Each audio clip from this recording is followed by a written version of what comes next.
Hi, Aris, Ryan Sheffer, PGA professional at Monarch Beach Golf Links. Let's take a look at what we were working on today during your lesson. We'll start here on the left. So let's take a look at your swing here on the left. I've drawn a couple of reference lines in a box there by your head. Let's see what happens as we swing back. So you're going to see that your head tends to sway off away a little bit from the box. That's called forward bend in the golf swing. We're going to try to work on that a little bit during the lesson to try to basically keep your head more in the box, trying to stay more centered. Now you can see the hips are moving actually fairly well. They're doing a good job there. As we come down, we try to bump into the left side, and we end up in a decent spot there, but we still get a little bit of that chicken wing. Overall, though, a lot of good things going on in the golf swing. Let's take a look here on the right, and we're going to see one of our main focuses, basically looking at that line there in your hand, seeing what happens as we swing back. So not too bad there on the takeaway.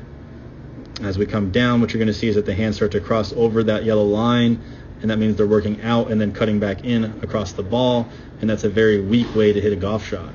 Oh, okay. Aris, this is an example of one of the drills that I'm giving you from today. We're talking about using like a door frame or a wall here, and how this would work is we find sometimes that your head, if you imagine kind of lines going up from my shoulder, we find that your head sometimes kind of moves outside of those lines, and you end up moving away in our drill here from the door frame. You end up moving kind of that way. So what we want to do is we want to feel like we're taking our right shoulder and kind of backing that up almost towards the wall. Now notice as I do that, I'm allowing my left side of my body to kind of lower and my right side to go higher and backwards towards the target. So that would be your sensation here using this drill. Now we're talking a little bit about what actually happens in sequencing for the swing. So here would be the same motion. So that would be my backswing. As I start down, what we see you sometimes do is you'll kind of do this, like your head kind of backs up and you hang back here away from the door frame, and that's going to create a top shot. What we want is we want to get here. The first motion is kind of this little, almost like a bump in the upper back, and then I basically push off of my left leg. So not trying to make that too confusing, but if I can keep myself closer to my left side, I can then push off of this leg and I finish right up against the wall. We don't want to be back away from it like that. That's when you hit the top. You want to be firmly up against it. All right, Aris, so let's talk about what we did today. A couple of things we focused on.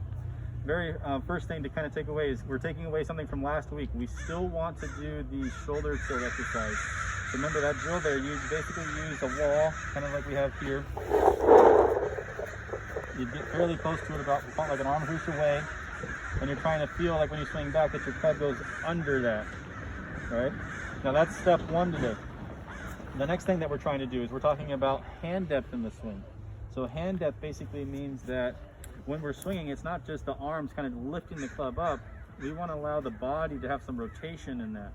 So as I'm starting to move this way, I allow for my hips to turn as well, and that gets my hand depth, or my hands working deeper across my chest, and that promotes a little bit more shallow angle of attack. The next thing that we talked about today is ground forces. So ground forces, what we were trying to do is get a sensation of staying a little bit more on our left side and the top of the swing to allow you to then use your knee, your left leg of the knee, kind of pushing off of that. So you're pushing off the left leg, and that leg will straighten, and it creates kind of a whipping effect to the ball. That's how we would create more speed. So kind of a fancy term talking about ground forces, but it basically just means that using almost like a jumping effect to leverage the club and make more speed. So practice those things, spend some time on that, and I'm sure it's going to help you in your game.